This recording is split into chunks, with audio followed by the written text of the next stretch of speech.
పరిశుద్ధ గ్రంథం ఛానల్ వీక్షిస్తున్న ప్రతి ఒక్కరిని దేవుని పేరిట వందనాలు తెలియజేసుకుంటున్నాం. ప్రేమ, సంతోషము, సమాధానం సదా మీకు తోడేండు నడిపించును గాక. నిన్నటి దినాన సామెతల గ్రంథం 20వ అధ్యాయం చదువుకున్నాం. ఈరోజు సామెతల గ్రంథం 21వ అధ్యాయం చదువుకున్నాం. యెహోవా చేతిలో రాజు హృదయము నీటి కాలువ వలెనున్నది. ఆయన తన చిత్తవృత్తి చొప్పున దాన్ని త్రిప్పును. ఒకడు తన ఏర్పరచుకొనిన మార్గము ఎట్టిదైనను తన దృష్టికి అది న్యాయంగా అగుపడును. యెహోవాయే హృదయాలను పరిశీలన చేయువాడు. నీతి న్యాయములను అనుసరించి నడుచుకొనుట బలుల అర్పించుట కంటే యెహోవాకు ఇష్టము. అహంకార దృష్టియు గర్వ హృదయమును భక్తిహీనుల క్షేమమును పాపయుక్తములను శ్రద్ధగల వారి యోచనలు లాభకరములు. తలిమి లేక పనిచేయువానికి నష్టమే ప్రాప్తించును. అబద్ధములాడి ధనము సంపాదించుకొనుట ఊపిరితో సాటి దానిని కోరువారు మరణము కోరుకొందురు. భక్తిహీనులు న్యాయము చేయనొల్లరు. వారు చేయు బలాత్కారము వారిని పట్టుకొని పోవును. దోషభరితుని మార్గము మిక్కిలి వంకర మార్గము. పవిత్రుల కార్యము యథార్థము.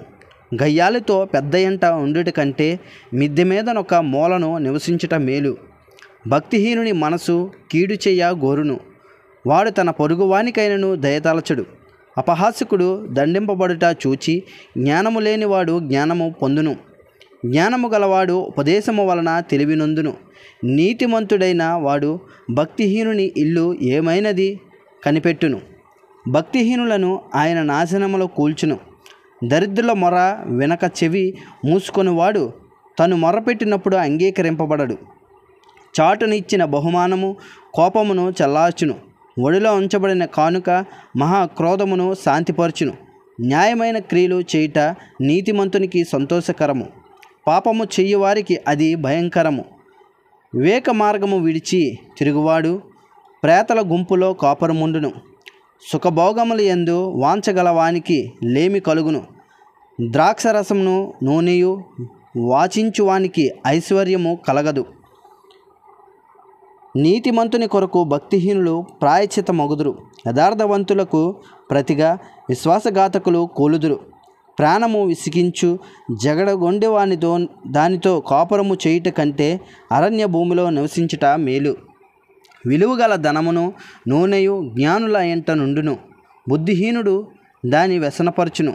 నీతిని కృపను అనుసరించువాడు జీవమును నీతిని ఘనతను పొందును. జ్ఞాని అయిన ఒకడు పరాక్రమశాలుల పట్టణ ప్రకారము ఎక్కును. అట్టివాడు దానికి ఆశ్రయమైన కోటను పడగొట్టును. నోటిని నాలుకను భద్రము చేసుకునివాడు శ్రమల నుండి తన ప్రాణమును కాపాడుకొనును. అహంకారి అయిన గర్విష్ఠునికి అపహాసకుడని పేరు. అట్టివాడు అమిత గర్వముతో ప్రవర్తించును. సోమరి వాని చేతులు పనిచేయనొల్లవు. వాని ఇచ్చ వాని చంపును. దినమెల్లా ఆశల పుట్టుచుండును. నీతిమంతుడు వెనక తీయక ఇచ్చుచుండును. భక్తిహీనులు అర్పించు బలులు హేయములు. దురాలోచనతో అర్పించిన ఎడల అవి మరీ హేయములు. కూటసాక్షి నశించును. విని మాట్లాడువాడు సత్యము పలుకును. భక్తిహీనుడు తన ముఖమును మార్చుకొనును. యథార్థవంతుడు తన ప్రవర్తనను చక్కపరుచుకొనును. యెహోవాకు విరోధి అయిన జ్ఞానమైనను వివేచనైనను ఆలోచనైనను నిలవదు. యుద్ధ దినమునకు గుర్రములను ఆయత్తపరచుట కద్దు గాని రక్షణ యెహోవా ఆధీనము. ఇంతటితో సామెతల గ్రంథం 21వ అధ్యాయం పూర్తయింది. రేపటి దినాన సామెతల గ్రంథం 22వ అధ్యాయం చదువుకుందాం.